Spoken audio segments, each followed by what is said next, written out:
Welcome to another Photo Mishmash episode 10. Double digits. 10?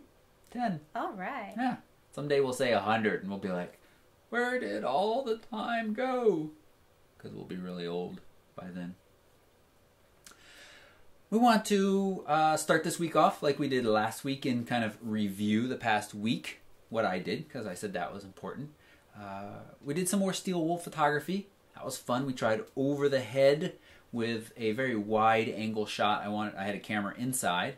The DSLR controller, I did a video about this last week. Love that app, and I'm even more in love with it now that I figured out how to use wireless with the 70D.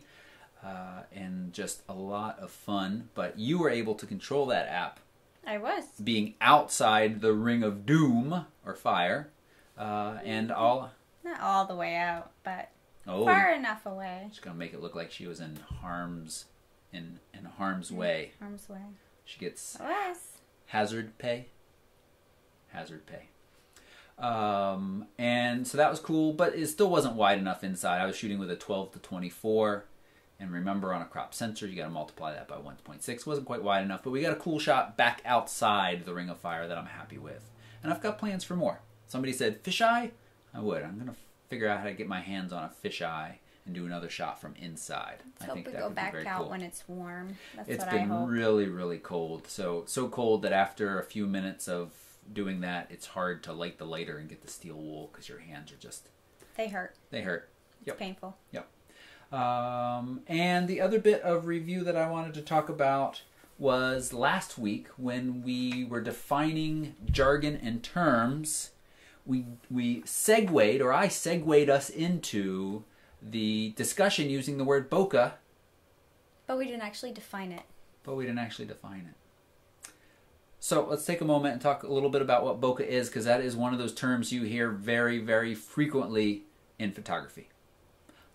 So the literal translation of bokeh is a Japanese word, and we're not totally certain on how or what the pronunciation is. We've heard some people pronounce it as bokeh, and some people pronounce it as bokeh. Potato. Sure. But the meaning of the word is blur. So that should give you some insight as to what the word actually means. And so what it means is just the patterns in the blur of an image. So when there's... Go ahead. Yeah, or the blur itself. People, the definition is a little, the true definition is what you just said, but people often just kind of refer to it as the background blur as well. Sure. But that isn't entirely accurate. Right. I think the more accurate description of bokeh is when you actually have patterns in the blur. So like little circles or different, shapes? Shapes, yeah. Different shapes. Shapes. Shapes. Vocabulary word. It's been a long week. It's been a long week. That's what people say when they mess up. Anyway, so that's what bokeh means. Yep. And there are different qualities of bokeh. One of the things that is kind of fun is when I first started shooting, remember I told you all the 51.8 was one of my first lenses, and I don't necessarily recommend that as your first and only lens on a crop sensor because it's a little long. We've talked about that before. But I was posting pictures online and saying, what do you think of this? What do you think of that? And people said, oh, I bet you took that with a 51.8. So well, how did you know? The 51.8 has 5 aperture blades that kind of close down for your aperture. Like that. Transformer sound. And that makes a pentagon-shaped bokeh blur in the background. So your light spots back there are going to be pentagon-shaped.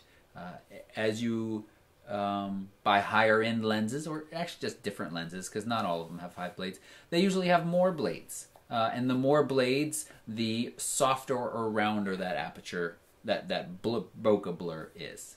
So, yeah. Bokeh. And you can do cool things like cutouts. Did you ever do that? I never did that, no. Oh. But yes. Yep. And Lens Baby, don't they even sell a little like bokeh kit? I'm not sure that they do. Somebody does, where you can slide in different shapes. I think if you go to Photo Jojo, they might have a kit that you can... Oh, I think that's what I'm thinking of. Photo Jojo. Cool site for lots of little artsy fun stuff. Just little gadgets for your camera. Yeah. Yeah.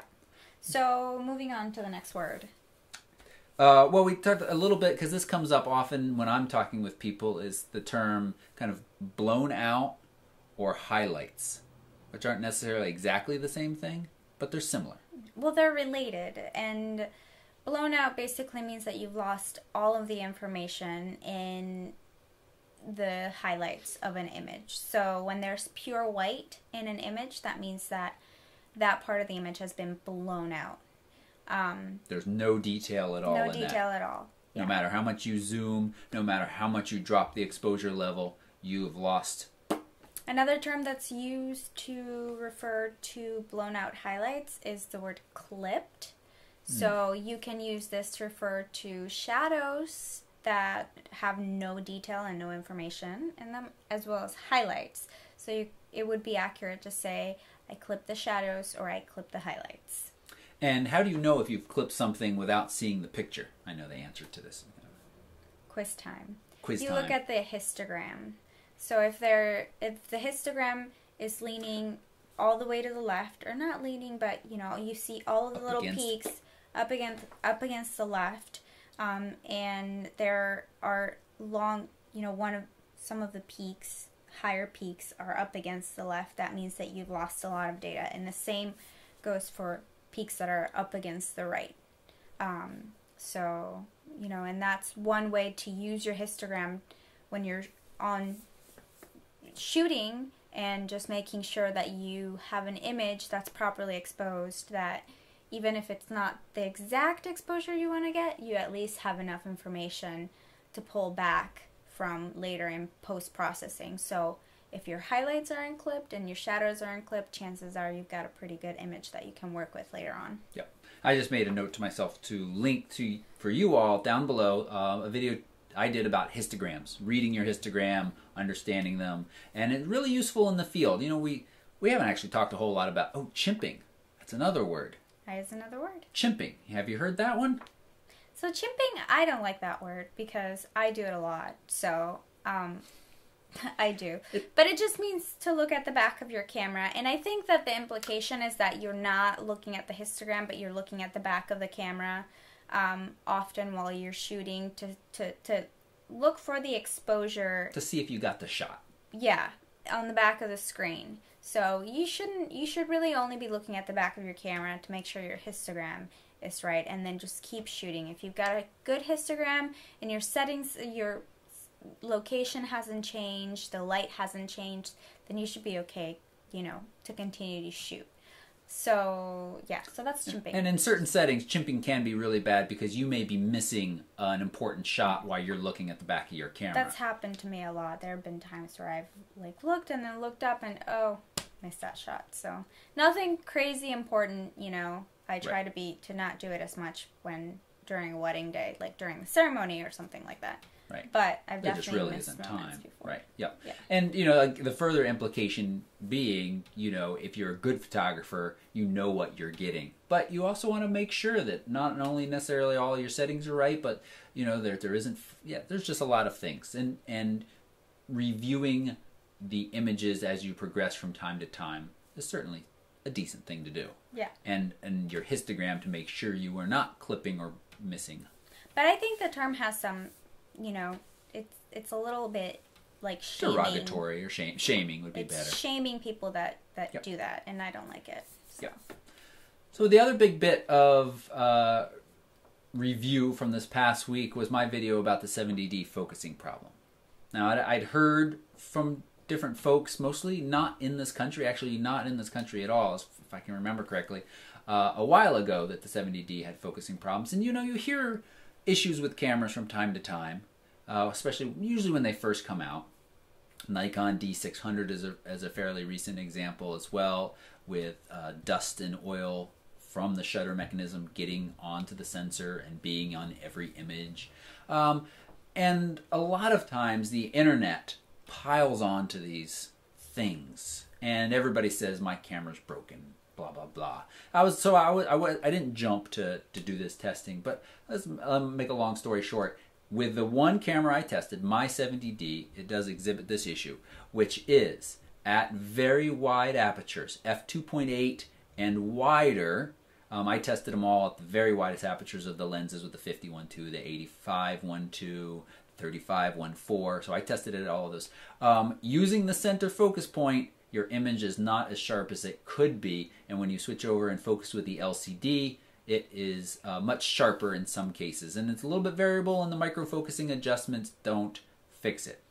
So this is a bummer, but it's not the end of the world. And I just kind of want to touch on this again here for anybody who, you know, missed that video or is still concerned about it. One, in 6 months of shooting with this camera, fairly often with some of these lenses, I didn't run into or notice this problem because at those distances, 30, 40 feet, it's not very often that you're shooting wide open. You certainly could. And I'm not trying to lessen the fact that this camera sold by Canon should be working 100%. You're spending a lot of money on it. But you have to kind of work at it to see the issue and to get the issue. If I was using this in wedding photography, though, and shooting with the 50-1.2, I may be shooting at 1.2 at that distance sometimes. Maybe. I think I do sometimes. You do, yeah. Especially with a crop sensor camera, I'd be backing up even more. Yeah. So yeah. So it's an issue, and Canon needs to address it. I've written them, just not as anyone special, just through their customer service, and I said, here's the exhibit, here's the issues that I found, here are my sample images. I haven't heard back from them yet, which is a little disappointing, just from a customer service as in, hey, we got your email, we're looking into it. So I will keep you all updated about that. But if you have the 70D right now, do not go, oh, it's broken. Just be a little careful. Just be conscious of the issue and try to avoid. And you can. It's not even clear if all cameras have, all 70Ds have this issue, but you can test. But please don't just take an image, 1 or 2 images with your 51.8 and get a blurry one out of it. You have to do the steps that I've outlined because there are a lot of other variables that could very easily give you a blurry image. Yeah. And you just got to be careful. And that's why, you know, the internet piles on things, and you know, you take a blurry image, my camera's broken. No, there are a lot of different ways to get blurry images. So I wanted to cover that again, and I think that's all I have to say for now, but there will be more information coming. Great. So yeah, so let's dive into our news segment. Bloop, blop, bloop, bloop, bloop. That's the news segment noise. We'll just keep that in. So I found a really interesting infographic this week about sales in the camera industry, and the overall, you know, the gist of the infographic is that sales have gone down or went down in 2013, which is really interesting because I feel like the photography community and the number of people that actually go out and buy digital cameras, to me, I perceive it as growing. I feel like more and more people are constantly buying DSLRs. And I'll just read some of the data that was discovered. So there was a 40% drop in shipped cameras. So now, is that all cameras, point and shoots, and DSLRs? Yeah, I believe so. Okay. It doesn't specify, so I'm just going to assume that it is. Yeah. So that probably ties in a lot to what we were saying last week about, you know, the news bit of Canon likely saying, or rumor of Canon pulling out of the low-end point-and-shoot market because of smartphones. Sure. Yeah, I think that some of that drop can be attributed to it, but I doubt that the entire 40% or even half of it can. So the point is that there was a drop. And there has been a drop since 2010, actually, the infographic shows. So that's really interesting. 20% drop in shipped lenses in 2013, and that's actually down from, you know, from 2012, and up until 2012 that rate was climbing. So maybe 2013 is just a bad year. I don't know. 25% drop in mirrorless shipments, 19% drop in DSLR shipments. So there's some of that data that you were wondering about. And so I guess I just kind of wanted to talk about and discuss and speculate perhaps why this might be happening. And so one of your suggestion was that, you know, it's some of that is attributed to the drop in sales of just point and shoots because, you know, phones have been taken yep. over.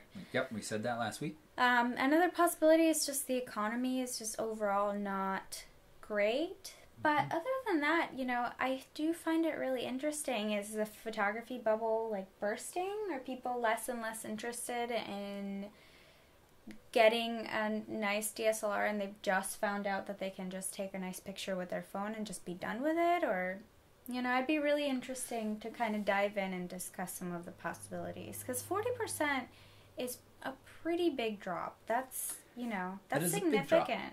That is. So, yeah. I would attribute a huge percentage, a huge chunk of that drop to the smartphones.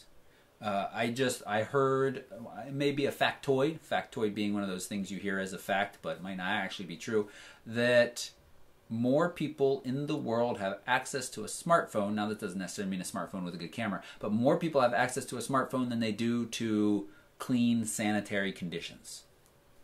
When you look at the whole world. The number of people with access to those, I guess that's really going to prove my point, because those people are probably quite poor and weren't buying DSLRs anyway. But my point was, smartphone sales are skyrocketing all over the world. And I think that is really impacting DSLR market. And I think we have a camera market. And I think muddying of the water with our different kind of categories as well. What did you say about mirrorless? Mirrorless was down? 25%. 25%.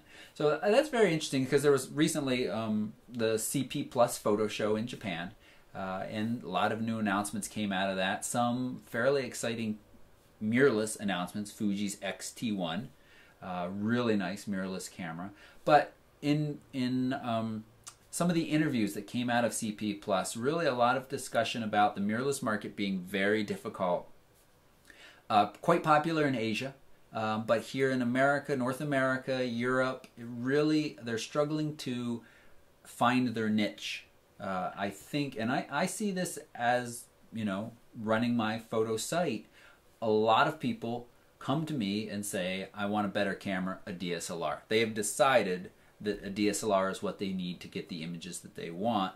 And they've kind of skipped over this mirrorless market, and they don't really, I think, understand what it can offer. Yeah, I think that's all kind of a dogma. I don't know. In my opinion, I feel like there's just, you know, that's just what people are used to and what they know. So that's what they're going to look for. Like, how do most professionals take images with DSLRs, with whether they be, you know, like Canon DSLRs or like medium format DSLRs or SLRs or whatever. That's just how it's always been. So I think that the transition, and I think haven't mirrorless cameras been out for much longer in Asia? That's a good question. I would say I think so, but I don't. I feel like they have. Let's say yes. Yeah, I mean, so it's a possibility that. So you just feel like there's better adoption there, just because they've been around longer. Yeah, I think so. So I mean, I think I see myself transitioning to a mirrorless at some point. You know, I don't think that they're where I want them to be yet, but I see it as a possibility, so yeah. Okay. So anyway, we found this at lensvid.com. We'll put the link down below. Yeah. Yep. Okay. The one other thing that I wanted to say about that was I think it's a really good point when you look at big events, the Olympics. You go to a wedding, and some weddings are changing, but your chances of seeing anything other than DSLR in the hands of the professional right now are very, very small. Yeah. There are certainly some out there using mirrorless cameras and other cameras, but you still don't get that low light performance. All right, moving on. So I'm a little grumpy with my sister-in-law because, not because she had a cute baby, but because she decided to share the pictures through Mac's iCloud photo stream thing. Now I'm standing here, I'm holding an iPad here, so I really shouldn't be too grumpy, but I've never set up iCloud on it. I don't want to. I use this thing for not a whole lot, for keeping the show notes on it for these shows, for watching podcasts while I wash the dishes, and I'm frustrated because I don't get to see the pictures of the baby as often as I would like. I think I should be able to see them every day because she is posting almost every day. I could just sign into this. But what I'm talking about is the fact that picking services to share pictures that are to a singular platform. You know, outside, what if I didn't even have an iPad? I wouldn't even have the chance to see pictures of my beautiful little niece. Well, I get them, and she knows you have an iPad, so just playing devil's advocate here, but just, Cammie, just so you know, the anger is totally one-sided. So, I was excited.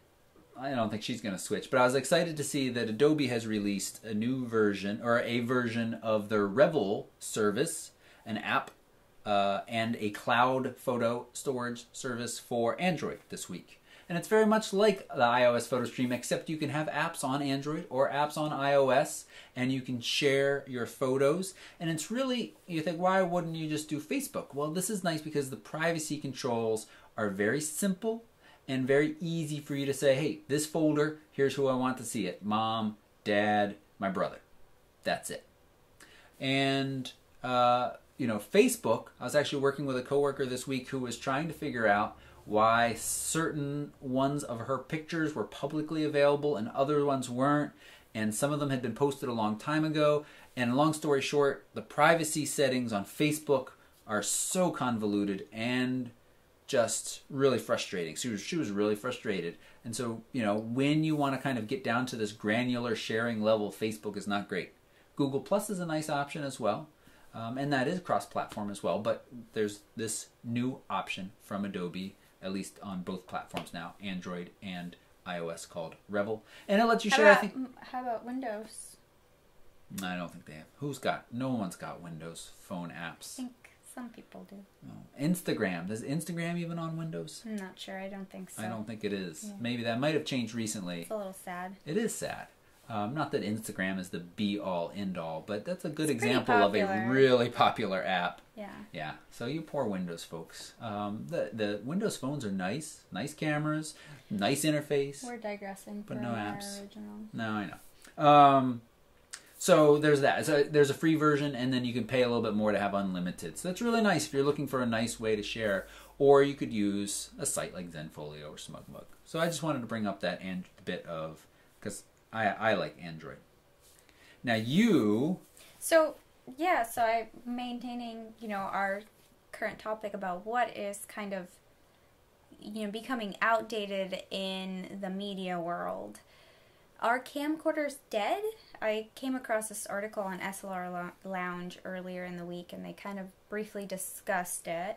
And I think, yeah, I mean, I've seen people, and I still see people who carry around, you know, your typical handy cam. Yeah, a handy cam, and just record random things. And I never really saw the point of it before, you know, before video was a feature that, or was featured in DSLRs and in your phones, or in our phones. And so I kind of didn't really see the point of it before. I mean, I understand the point, but I feel like when there's no real story about, you know, of something, then like just showing somebody a bunch of clips of like where you went on vacation, it's just a little too much. Like, it's one thing to show somebody pictures, you know, in terms of sharing with other people. But then isn't that exactly what you did on the California trip? You made a nice little video with clips? Yeah, but I put it together in a way that kind of told a story of where we were, and the video was like no more than 3 minutes. No, it was no more than 2 minutes. So that's something that's a little bit more digestible than like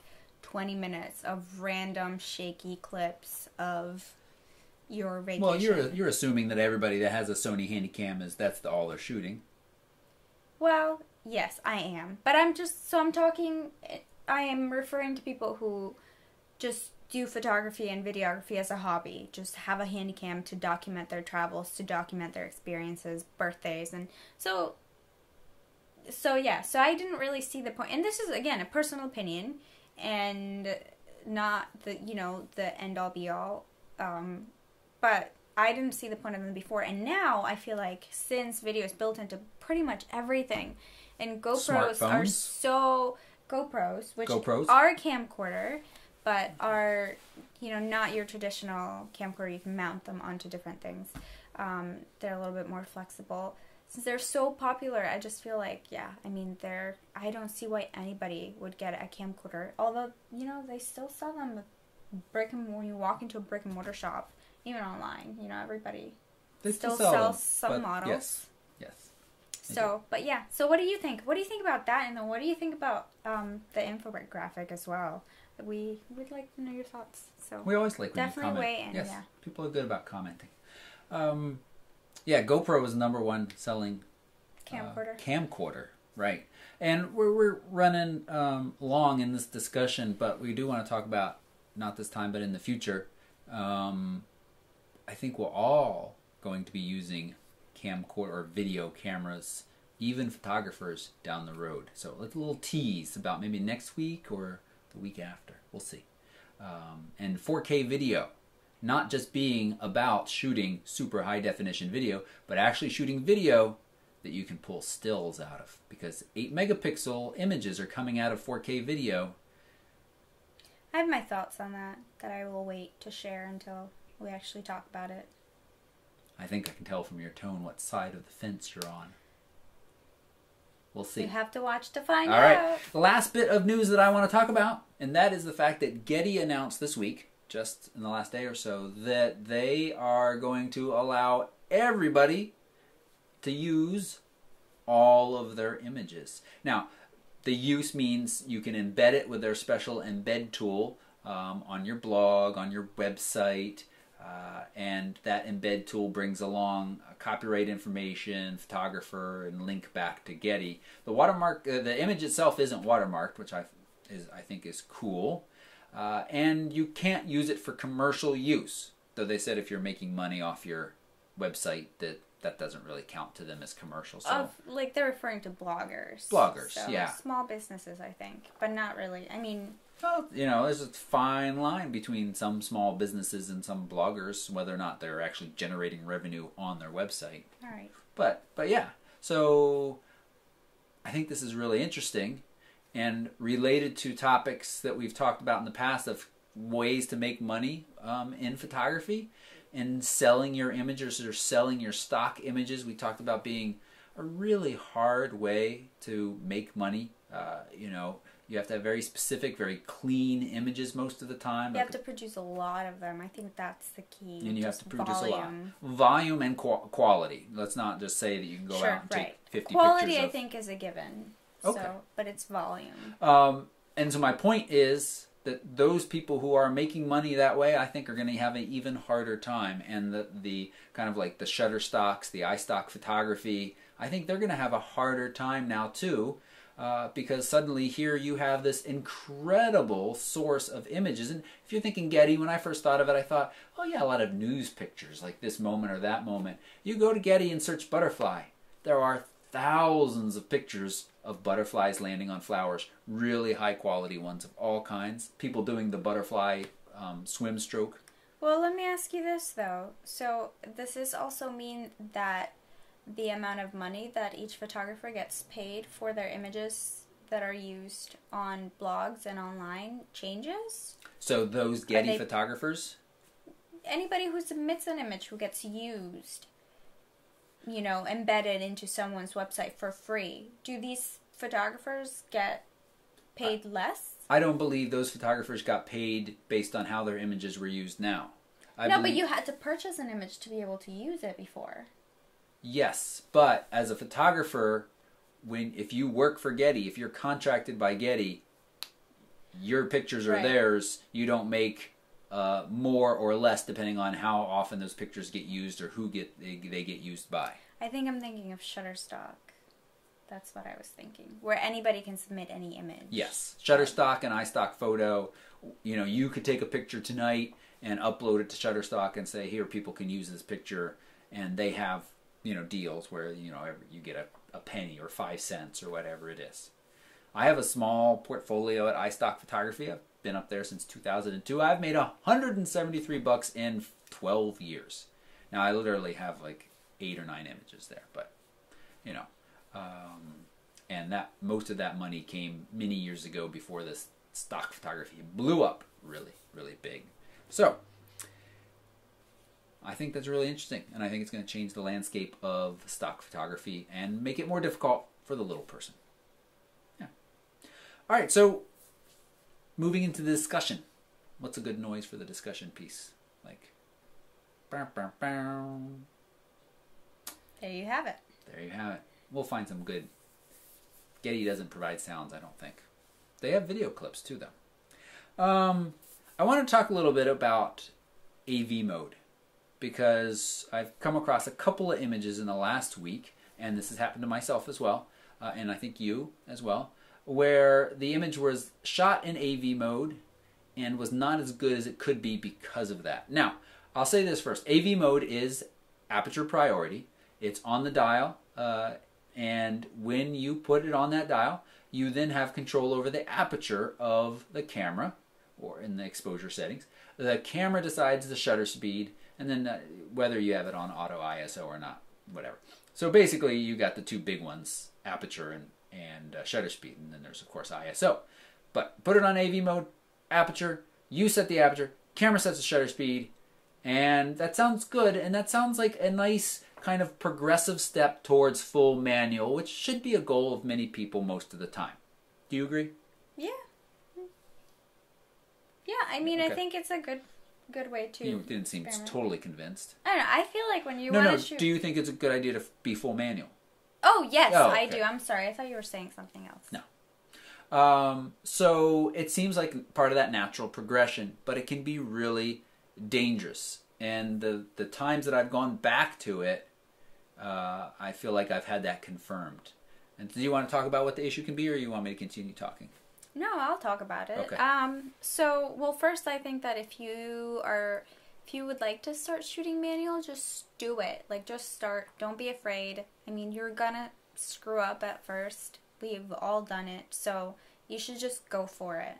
And the more you do it, the more you're gonna get used to it, and it's gonna become kind of like, you know, an automated process in your brain to change your settings when you need to. So I think if you want to shoot manual, just do it.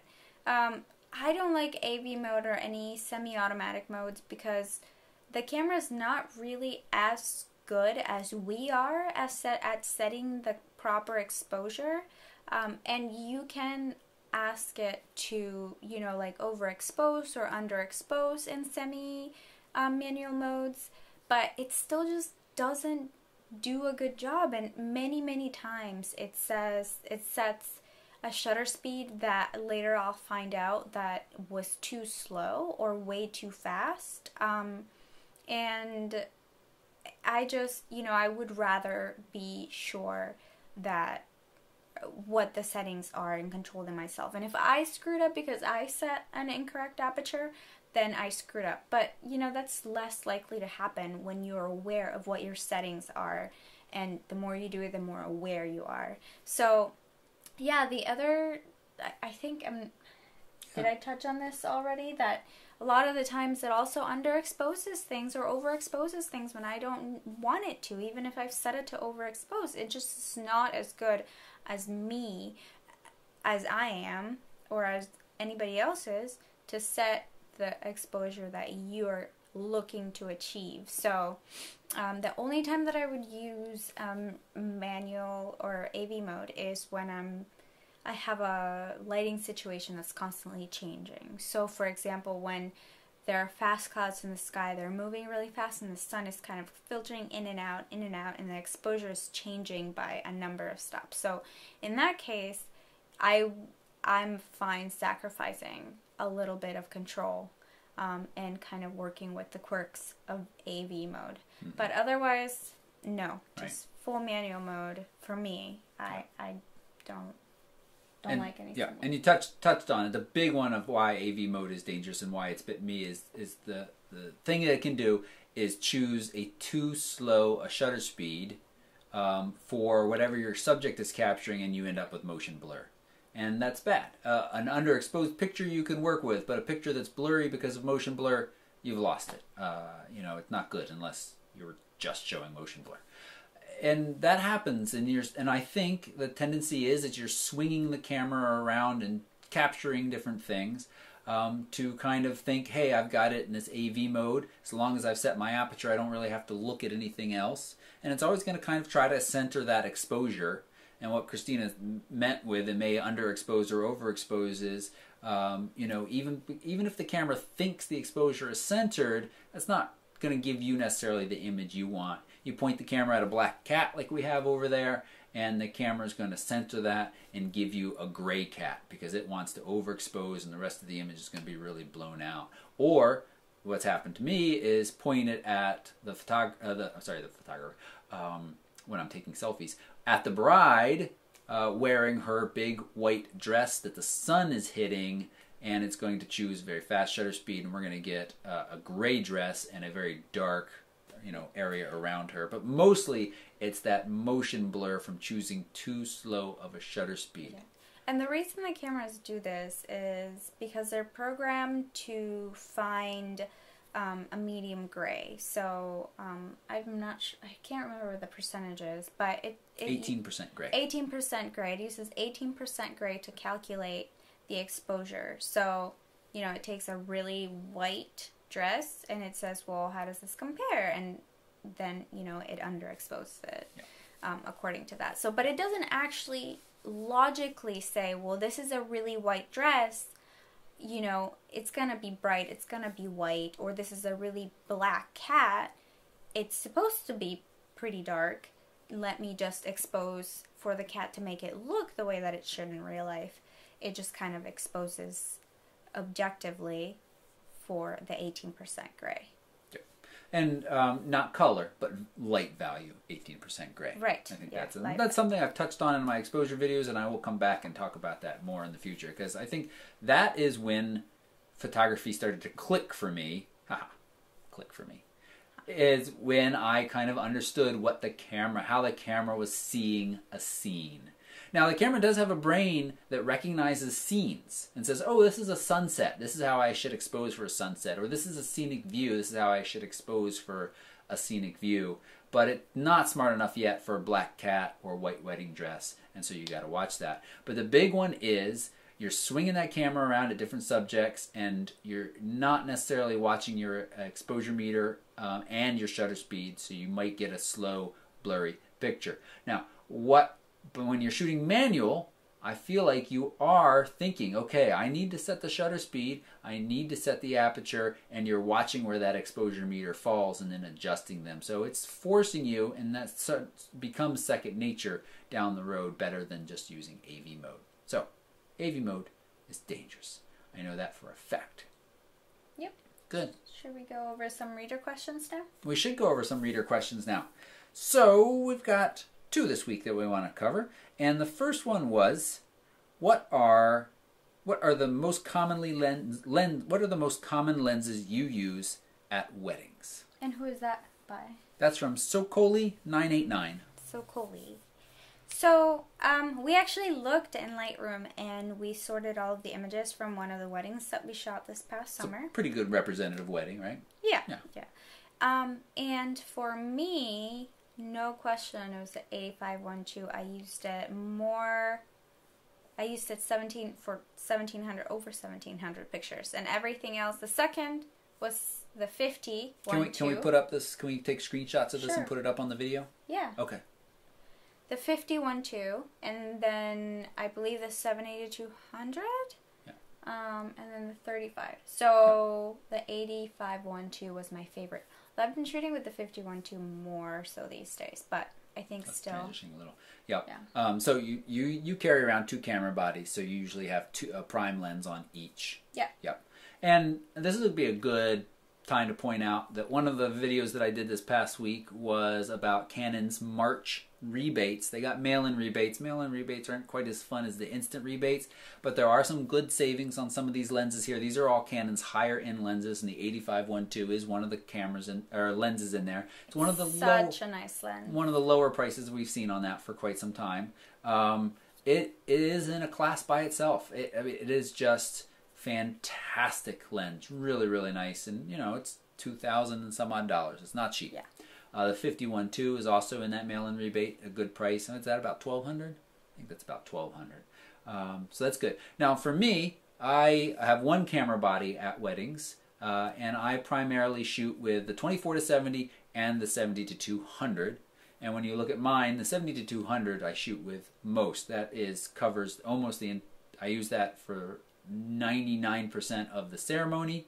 And then I use that for a good bit of the reception as well, in entrances and speeches. The 70-200 is another. It's on lens. It's a lens that's on sale this week, or this month. The 70-200 f2.L LIS2 USM blah blah blah. It's a magnificent lens. It's pretty great. It's really nice. It's not light. By the end of the evening, yeah, if you're carrying that around, your arms will be sore attached to something like a 5D Mark III. My wrists at the end of a season are pretty worn out, achy and worn out. Yeah.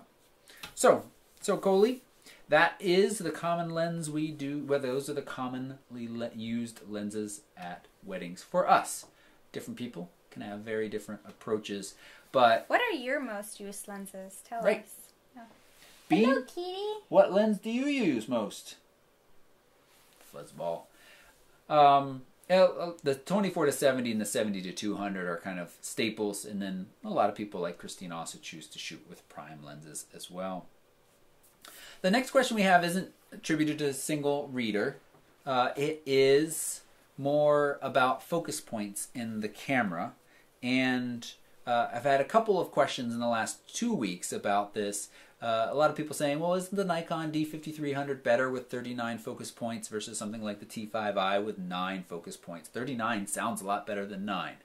Doesn't that mean it's better? Not necessarily. I mean, it means that the focusing system is better, but the camera itself isn't necessarily all better. I mean, the sensor is smaller, and it's a different quality sensor, and the features are the controls of the camera are completely different, so they're a lot less manual and more, geared towards automatic use of the camera. So no, it would be an unfair comparison because they're different cameras for different purposes. Really? What are you talking about? Okay, for different users, it's geared to a different. The D5300 and the T5i? Oh, I'm sorry. I thought you said a different camera. Oh. What camera did you think I said? I thought you said a 5D. No. She touched on, the answers there, but more focus points doesn't necessarily mean it's better. It does mean you have more coverage over the area, so more choices of where you could focus. And this brings up another question I've had in the past week of somebody saying, because I often suggest use your center focus point, unless you're talking about the 70D with a wide aperture lens. That's not a good idea. One quick workaround for the 70D folks is just use any other point besides the center point, and you're going to have focusing that's much sharper than the center point. It's just that center point that is wonky.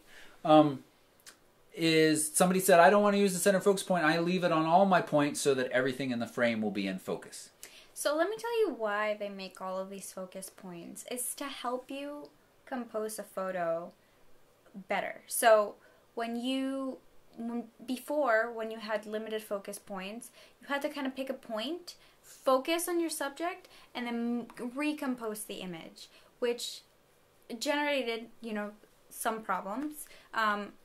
You have to refocus, move the camera and refocus every time that you want to refocus. But then also it changed the plane of focus if you weren't really careful, or it does change the plane of focus if you aren't super careful. And so then your subject actually ends up being slightly out of focus when you're using slightly wider apertures. So being able to have, or having more focus points, allows you to not have to recompose. You can use the outer focal points to maintain your composition and not lose your plane of focus as much. So that's how I use it. I constantly I'm changing my focus points as I shoot, based on my composition. And for the most part, when it's nice and bright and it's not super dark, they all work pretty great on my 5D. The 5D Mark II, though, is a different story. Okay, now can you answer the question? Question was... It's not better. Not that question. Okay, what question? The I'm sorry, question. the cat totally took me off of our train of thought. should you leave it on all of your focus points so Right, that everything okay. in the frame will be in focus? I remember now. No, you shouldn't. Because, again, going back to the way that cameras measure things and compute how to properly take an image in an automatic mode, it doesn't know what your subject is. So if you leave it on all the focus points, it's just going to pick whatever's closest to it. Yeah. So pause right there. So the misconception is using all the focus points will allow everything in the frame to be in focus. But the camera is only able to focus on one point. Right. There can be a depth to that point. That's your depth of field. But it can only focus in one point within the frame. Right. And now, yes, if you leave it on all of the points, it could make a mistake and not know, or likely not know what your subject is and focus someplace else, and then your depth of field would be off from your subject. Right. So in order to have, multiple focus points, you would have to change your other settings. Yeah. Yeah. But you're leaving all the focus points on. So you would have to change your aperture, stop down with your aperture several stops so that more of the image is in focus. Your depth of field becomes wider. Yeah, a lot larger. So larger. Yes. So having all your focus points on at one time isn't going to make the whole picture in focus. You're going to have to change your settings for that. And the number of focus points, I mean, yes, it is nice to have more of a coverage so that you can say, without recomposing, as Christina was saying, I want to focus way over here. And also on moving subjects, that can help as well. But you should look at the quality of the points as well. Only 9 of Nikon's 39 are cross-type. All 9 of Canon's are cross-type. So they kind of end up being very similar. But I'm not poo-pooing the Nikon. I'm just saying, please just don't see a higher number and think automatically better. Same with the megapixels as well. Right. Good. More is not always better. Okay, good.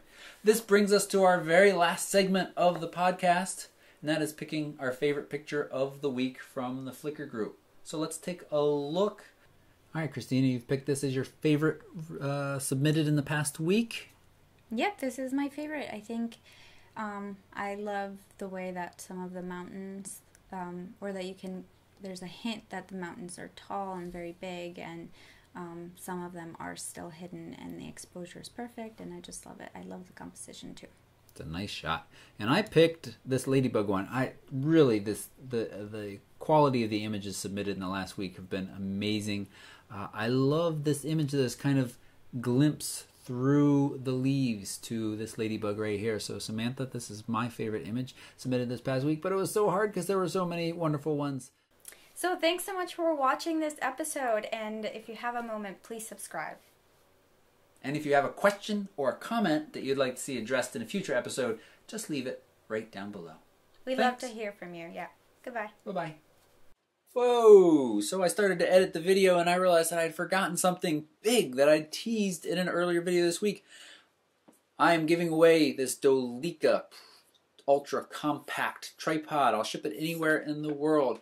All of the information is linked in the show notes right down below this video. Lots and lots of bonus chances to enter, but really all I need from you all is a name and an email address.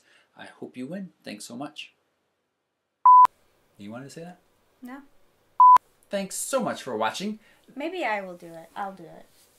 Do not use that on the bloopers. Do not.